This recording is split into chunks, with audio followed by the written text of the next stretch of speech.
Among high-profile names, he is a rare survivor of Me Too allegations. TVO's Steve Paikin has been cleared of sexual misconduct allegations by a third-party investigator.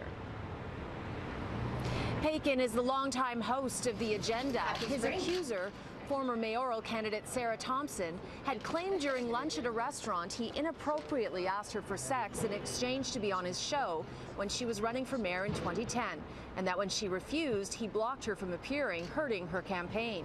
But the investigator found the lunch took place after she dropped out of the mayoralty race, and not only did Paikin not block her, she appeared on the show after that lunch in 2011. And while the investigator concluded Thompson genuinely believes her allegations, her evidence veered to being, quote, exaggerated and untrue. The investigator also had concerns Thompson was reaching out to potential witnesses to get their support. And the one witness at the lunch was deemed to have given inconsistent evidence and said, in fact, to the investigator that Paikin never made those comments.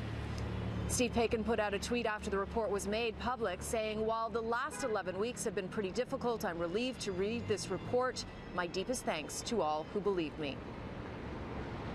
Now, Thompson also put out a tweet along with an email. She says that the witness to the lunch wrote, backing up her claims. However, the investigator found that that email was unreliable. Her lawyer told me on the phone today that this investigation was paid for by TVO, and in a statement, TVO said this investigation is now closed. And joining me is Farah Khan, who you are an advocate for women's rights and against violence against women. What do you make of this, and will this hurt the Me Too campaign? I think this is one case in a long conversation that's been happening for decades around sexual harassment in the workplace and sexual violence in all community spaces. So this is an opportunity to say, okay, we want businesses to take this seriously. We want them to follow through. We want them to have a reporting process.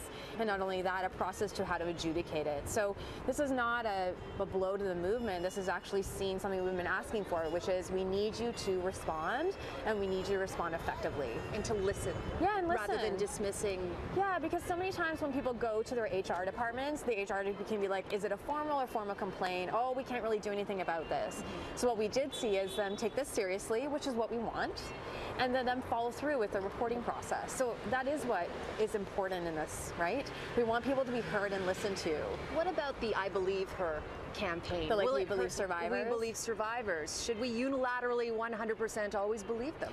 I don't think that's what the campaign is about. The campaign is actually this idea of pushing back on the consistent idea that women are liars, that somehow survivors are only going after people or saying that something's happened to them for money or for fame. Because let me tell you, nobody gets fame or money really from saying that they were sexually assaulted.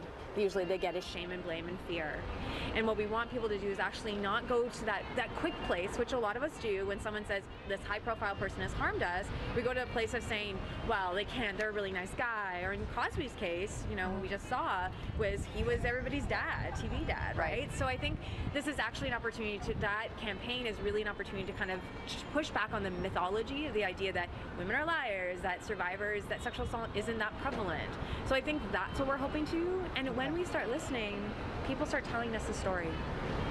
Farah Khan, thank you very much for joining us this evening. Thank you.